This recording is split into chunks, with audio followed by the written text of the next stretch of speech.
Livro Onde está Deus durante a minha tempestade? De Kenneth Wayne Hagin. Capítulo 9. Um vencedor de gigantes obedece à palavra. Um vencedor de gigantes não para de crescer espiritualmente. O crescimento espiritual do cristão é determinado pelo uso que ele faz da palavra de Deus na vida dele.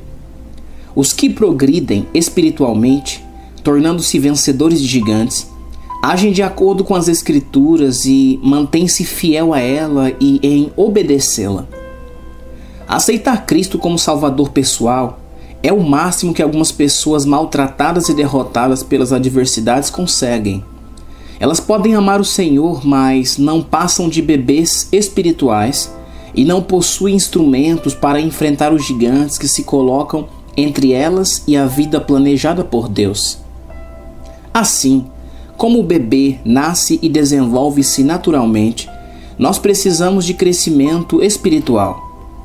Os servos de Deus devem sempre caminhar com o Senhor e respeitar a palavra como o seu sustento. Jesus, o Verbo vivo, disse: "Sem mim, nada podereis fazer." João 15:5, parte C. Não devemos estagnar espiritualmente. É necessário continuar caminhando com o Altíssimo, conquistando novas terras e recebendo as promessas. Também precisamos ajudar outros irmãos a crescerem na jornada com Jesus. Muitas pessoas que estão na fé, entre aspas, há muito tempo criticam quem não alcançou a mesma maturidade espiritual. No entanto, no Evangelho de Lucas, lemos: "E a qualquer que muito for dado, muito se lhe pedirá, e ao que muito se lhe confiou, muito mais se lhe pedirá." Lucas 12:48, parte B. Em vez de julgar, precisamos estar atentos a permanecer fazendo o que sabemos e ensinar a outras pessoas com paciência e mansidão. Vê 2 Timóteo 2:24. Alguns desconhecem que precisam crescer em espírito. Outros se recusam a isso porque não querem que Deus lhe peça algo. Essas pessoas pagam um alto preço por terem essa atitude, pois, em se tratando da esfera espiritual, ignorância não é bênção. Para muitos, isso não será desculpa quando se colocarem diante do Senhor para prestar contas do que fizeram com a vida deles e com a nova vida dada por Cristo a eles. Quando não estamos firmes e maduros na fé o suficiente para resistir ao diabo, ele se beneficia. Mesmo um neófito sabe recorrer a Deus em tempos difíceis.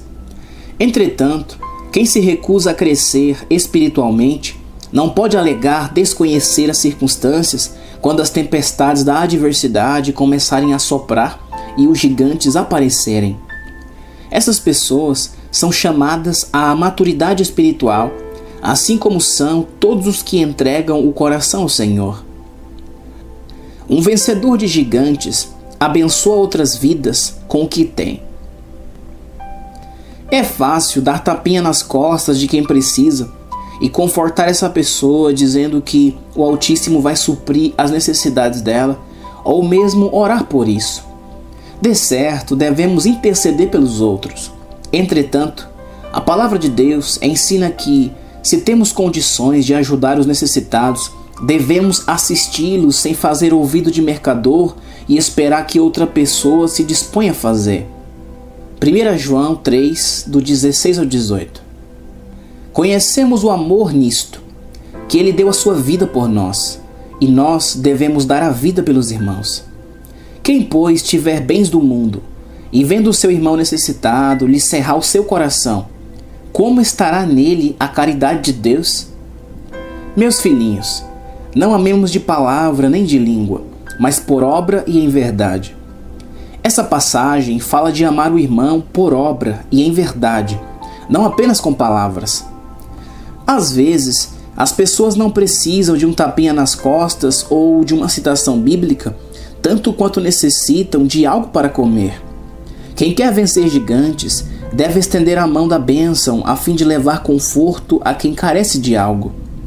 Veremos no trecho a seguir como Davi foi usado para confortar Saul, mesmo antes de enfrentar o gigante Golias. 1 Samuel 16, do 14 ao 23, NVI. O Espírito do Senhor se retirou de Saul, e um espírito maligno, vindo da parte do Senhor, o atormentava. Os oficiais de Saul lhe disseram: há um espírito maligno mandado por Deus te atormentando. Que o nosso soberano mande estes seus servos procurar um homem que saiba tocar harpa. Quando o espírito maligno, vindo da parte de Deus, se apoderar de ti, o homem tocará harpa e tu te sentirás melhor. E Saul respondeu aos que o serviam: encontrem alguém que toque bem e tragam-no até aqui. Um dos oficiais respondeu: conheço um filho de Jessé, de Belém, que sabe tocar harpa. É um guerreiro valente, sabe falar bem, tem boa aparência e o Senhor está com ele. Então Saul mandou mensageiros a Jessé com a seguinte mensagem: envie-me seu filho Davi, que cuida das ovelhas. Jessé apanhou um jumento e o carregou de pães, uma vasilha de couro cheia de vinho e um cabrito, e os enviou a Saul por meio de Davi seu filho. Davi apresentou-se a Saul e passou a trabalhar para ele. Saul gostou muito dele, e Davi tornou-se seu escudeiro. Então Saul enviou a seguinte mensagem a Jessé: deixe que Davi continue trabalhando para mim, pois estou satisfeito com ele. Sempre que o espírito mandado por Deus se apoderava de Saul, Davi apanhava sua harpa e tocava. Então Saul sentia alívio e melhorava, e o espírito maligno o deixava. Quando Saul precisou de conforto, um dos seus funcionários lhe disse que Davi era o homem de quem ele precisava. O servo do rei conhecia a reputação daquele jovem temente a Deus e o recomendou para servir a Saul. Ele disse: conheço um dos filhos de Jessé, de Belém, que sabe tocar harpa. É um guerreiro valente que sabe falar bem, tem boa aparência e o Senhor está com ele. Versículo 18. Davi tinha uma boa reputação. Ele foi escolhido para a função de levar bem-estar ao rei no seu desespero. Assim como o filho de Jessé foi promovido a escudeiro de Saul, quando uma pessoa é conhecida por um dom em alguma área e abençoa os outros com essa dádiva, ela também é promovida aos olhos de Deus. Hoje, o pastor ou líder de ministério que precisa de um grupo remunerado ou voluntário, o qual auxilia no trabalho ministerial, geralmente depende de recomendações de terceiros, como fez o funcionário a Saul. Já aconteceu de necessitarmos de alguém que trabalhasse no nosso ministério e um colaborador da minha equipe indicou uma pessoa porque observou que ela sempre abençoava outros com seus dons e talentos. A maioria das promoções profissionais acontece porque as pessoas estabelecem sua reputação como abençoadoras da empresa para a qual trabalham. Eu encorajo a se fazer algumas perguntas. Quando as pessoas me olham, elas percebem que o Senhor está comigo? Elas notam o desenvolvimento das minhas habilidades ou do meu ofício? Elas veem em mim um espírito generoso e manso, o qual deseja dar em vez de sempre pedir? Quem é abençoador encoraja e ergue vidas. É alguém que dá palavras de conforto e se tornam uma bênção. Muitos cristãos estão mais preocupados em ser abençoados do que ser uma bênção. Entretanto, para ser um vencedor de gigantes, é necessário abençoar outras vidas. Na casa dos meus pais, não houve uma vez em que eu escutasse meu pai orar: Senhor, me abençoe. Pelo contrário, ele sempre orava: Deus, faça de mim uma bênção. Quantas pessoas nós conhecemos que oram mais ao estilo: Pai, abençoe a minha vida, meu cônjuge e nossos filhos, nós e a mais ninguém. Não é errado pedir coisas a Deus, entretanto, há um momento para isso. assim como existe uma oportunidade para dar e abençoar outras almas. Com frequência, as pessoas perdem a perspectiva e gastam todo o tempo delas concentradas em si mesmas e nas próprias necessidades. No entanto, o Altíssimo está levantando uma geração de vencedores gigantes que buscam meios de priorizar o irmão e ser a bênção tão desejada pelo Senhor. Um vencedor de gigantes é corajoso. O rei Davi disse a seu filho Salomão: esforça-te e tem bom ânimo. 1 Crônicas 28:20, parte A. Por que ele falou isso? Porque o rei sabia que, para Salomão se tornar um vencedor de gigante, isto é, ser bem-sucedido ao enfrentar os desafios da vida, ele teria de ser corajoso. O medo é inimigo mortal da fé e da caminhada espiritual. Ele precisa ser eliminado se você tem expectativas de derrubar gigantes e triunfar. Veja como Davi era valente e audacioso desde jovem, quando ainda cuidava do rebanho do pai. 1 Samuel 17, 34 e 35. Então disse Davi a Saul: teu servo apacentava as ovelhas de seu pai, e vinha um leão ou um urso e tomava uma ovelha do rebanho. E eu saía após ele e o feria, e a livrava da sua boca, e, levantando-se ele contra mim, lançava-lhe mão da barba, e o feria e o matava.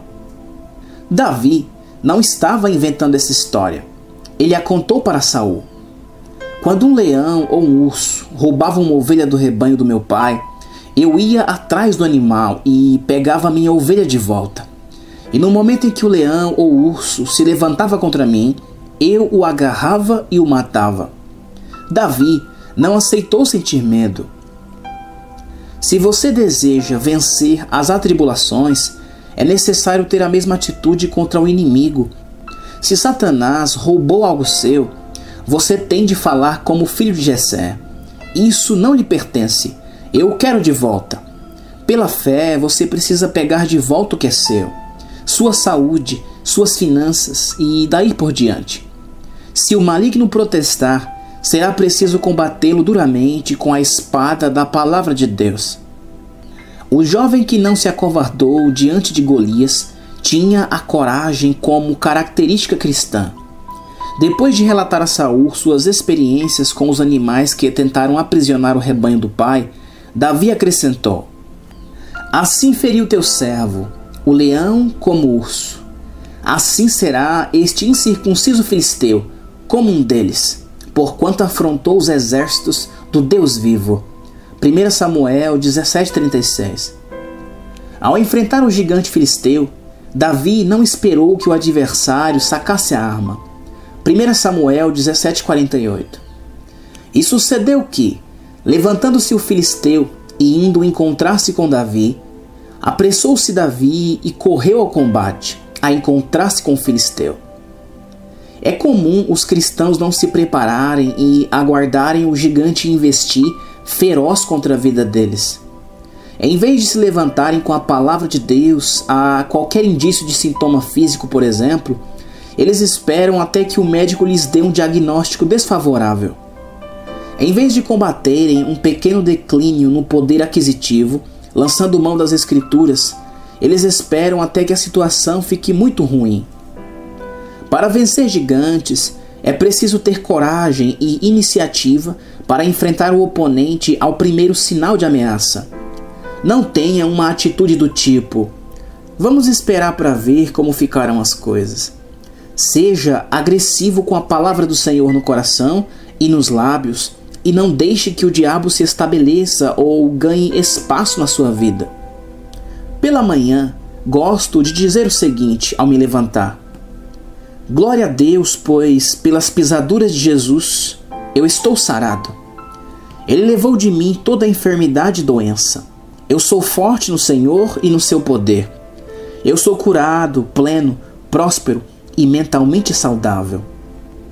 Diariamente, deveríamos declarar para nós mesmos e para todo demônio quem de fato somos e as bênçãos do Senhor em nossa vida. Não cruze os braços e fique aguardando uma forte tempestade o abater. Prepare-se para lutar contra qualquer leão ou urso que tente roubar a sua bênção, mesmo que seja a menor.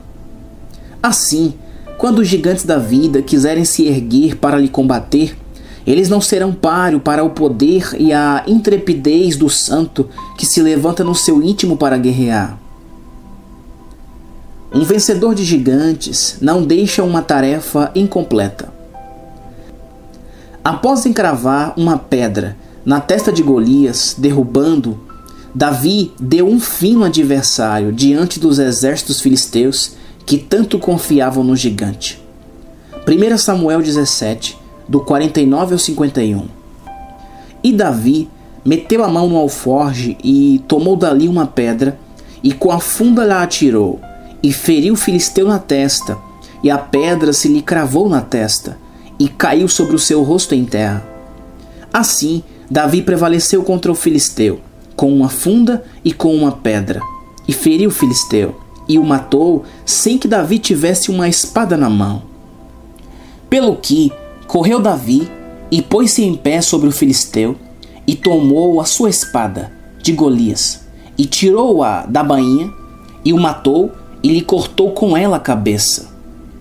Vendo então os filisteus que o seu campeão era morto, fugiram. Davi, o matador de gigantes, não parou até executar todo o serviço. Lembre-se que os exércitos filisteus estavam dispostos a aniquilar a nação de Israel e escravizar os sobreviventes. Quando o guerreiro teve a cabeça cortada, contudo, os filisteus perderam a confiança e fugiram. Em outras palavras, eles bateram em retirada.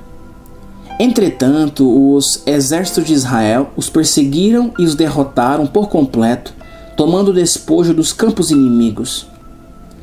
Eu não sei se Davi decapitou o gigante para intimidar os filisteus, ou para assegurar que Golias não recobraria a consciência e o atacaria por trás, ou para guardar a cabeça como símbolo da vitória. No entanto, sei que, naquele dia, Davi deixou o campo de batalha como um conquistador decidido e herói. No treinamento militar, aprende-se nunca supor que o inimigo esteja morto. Isto é, deve-se ter certeza de que o adversário esteja abatido ou preso, pois, assim, ele não poderá atacar por trás. Por isso, um soldado em combate nunca vira as costas e se afasta, pensando que o inimigo está morto. Muitos soldados e até tropas inteiras foram eliminados porque seus oponentes se fingiram de mortos e os surpreenderam. Por esse motivo, nunca vire as costas a um inimigo espiritual, permitindo que ele continue a ser uma ameaça em sua vida. Lembre-se de que um adversário vencido pela metade ainda é um adversário. Como um vencedor de gigantes, treinado e ungido, você deve levar toda a batalha espiritual até o fim. Um vencedor de gigantes é humilde. Para triunfar sobre gigantes, você deve ter um comportamento humilde. Na Epístola de Tiago, lemos que Deus resiste aos soberbos, dá porém graça aos humildes. Tiago 4,6, parte B. A arrogância e o orgulho derrotam muitos cristãos que poderiam ser vencedores no reino de Deus. Ao estudar a vida de Davi, descobrimos que, embora tenha sido ungido pelo Altíssimo e realizado outros feitos extraordinários, ele sempre reconheceu que as suas vitórias vinham do Senhor. Mesmo após o profeta Samuel ter consagrado Davi como rei no lugar de Saul, Davi nunca se colocou à frente de Deus. Ele nunca tentou ocupar o lugar de Saul antes da hora ou usando a própria força. Pelo contrário, ele esperou no Senhor e respeitou Saul até o fim da vida do rei, apesar desse ter tentado matar Davi muitas vezes. O rei Saul e seus soldados estavam perseguindo Davi quando entraram em uma caverna sem saber que Davi e seus homens se escondiam lá. Davi cortou um pedaço da capa do rei, mas não o feriu. Mais tarde, ele mostrou a Saul o pedaço da roupa, a fim de que soubesse que ele poupara sua vida, mesmo sabendo que o rei o queria morto. Ver 1 Samuel 24, do 1 ao 15. Davi foi honrado com relação a Saul e manteve-se em profunda reverência diante do Senhor. Ainda que mais tarde tenha pecado contra Deus com Batseba, ele se arrependeu seriamente perante o Altíssimo. Deus declarou sobre Davi: varão conforme o meu coração, que executará toda a minha vontade. Atos 13:22, parte B. Tenho visto cristãos se gabarem da grande fé que possuem, mal reconhecendo as mãos do Senhor nas bênçãos recebidas. A cura para esse tipo de petulância e orgulho é a gratidão sincera a Deus por todas as dádivas da vida. O Altíssimo não é apenas um doador. Ele é o autor da nossa salvação e da nossa fé. Até a fé é um dom dele. Ver Efésios 2:8. Para ser um vencedor de gigantes, é necessário manter um espírito humilde e evitar a arrogância e o egoísmo a todo custo. Devemos sempre buscar crescer espiritualmente e nos doar a outras pessoas. Nós precisamos terminar as tarefas dadas por Deus e, para isso, devemos banir até o menor dos medos do nosso íntimo. Quanto maior for a obediência à palavra do Senhor em todas as áreas da vida, mais desfrutaremos de vitórias ao enfrentar e destruir os nossos gigantes.